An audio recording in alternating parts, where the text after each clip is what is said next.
लेकिन कुछ बुनियादी सवाल है अध्यक्ष महोदय। जब 5वें नंबर की हमारी अर्थव्यवस्था, ये गौरवशाली बात है, लेकिन देश ये भी जानना चाहता है कि देश पर कर्जा कितना है, देश पर बोरोइंग्स कितनी है और देश के सकल उत्पाद के ये बोरोइंग्स कितनी फीसदी है और ये ऋण कब तक और कैसे चुकाया जाएगा। कि 80 करोड़ देशवासियों को मुफ्त राशन दिया जा रहा है, तो 5वीं अर्थव्यवस्था के लिए क्या ये भूषणावह है? और दूसरा सवाल ये खड़ा होता है कि बावजूद इसके हंगर इंडेक्स में भारत का स्थान 125 देशों में 111वां है, जो पाकिस्तान, नेपाल, बांग्लादेश और श्रीलंका से भी नीचे है। क्या ये उपलब्धि है?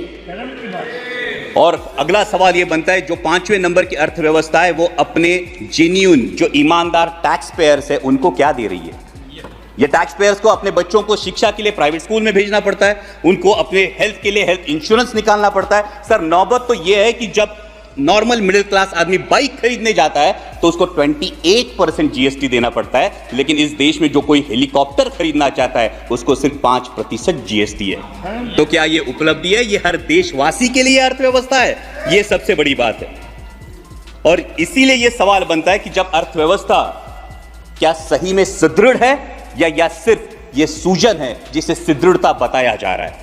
महामहिम राष्ट्रपति जी ने अपने अभिभाषण में ग्रामीण अर्थव्यवस्था और डेयरी का उल्लेख किया, लेकिन दुर्भाग्यवश माननीय मंत्री महोदय यहां बैठे, लेकिन उसी दिन जो मिल्क पाउडर है उस पर इंपोर्ट ड्यूटी माफ करके मिल्क पाउडर आयात करने का एक निर्णय जो लिया गया। सर, आज वास्तविकता ये है देश में, सर, मैं माननीय मंत्री महोदय के संज्ञान में ये बात लाना चाहूंगा कि सर, देश में मिनरल वाटर की बोतल 20 रुपए में मिलती है और हमारा किसान दूध 22 या 24 रुपए में बेचता है। तो क्या ये किसान को समृद्ध करने का निर्णय है?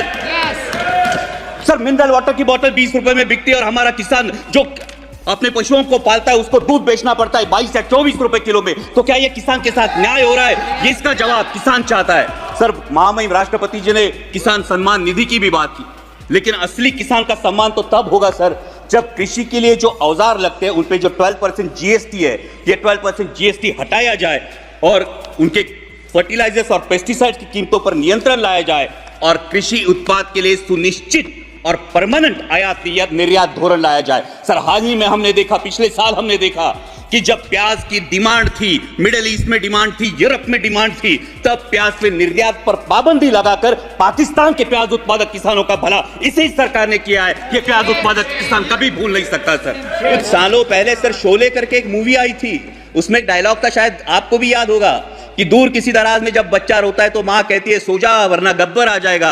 सर, हालात ऐसे थे कि जब विपक्ष का कोई नेता सरकार के खिलाफ बोलता है तो उसको बोला जाता है चुप हो जा, सरकार के खिलाफ मत बोल वरना ईडी, सीबीआई या इनकम टैक्स आ जाएगा।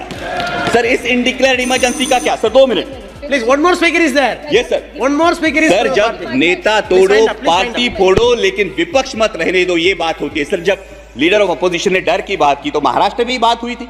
27 जून को माननीय प्रधानमंत्री जी ने भोपाल में भाषण किया था, तब उन्होंने नेचुरली करप्ट पार्टी जिस पार्टी को बोला था, जिन पर इल्जाम लगाए थे, उन्हीं हमारे साथियों को लेकर आज महाराष्ट्र में सरकार बनी है।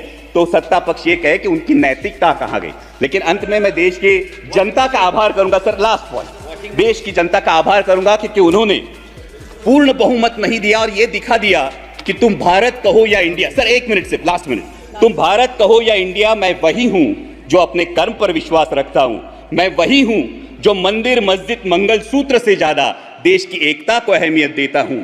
मैं वही हूं जो राजतंत्र से ऊपर लोकतंत्र को मानता हूं, ठेकेदारों से ज्यादा पहरेदारों पर भरोसा करता हूं।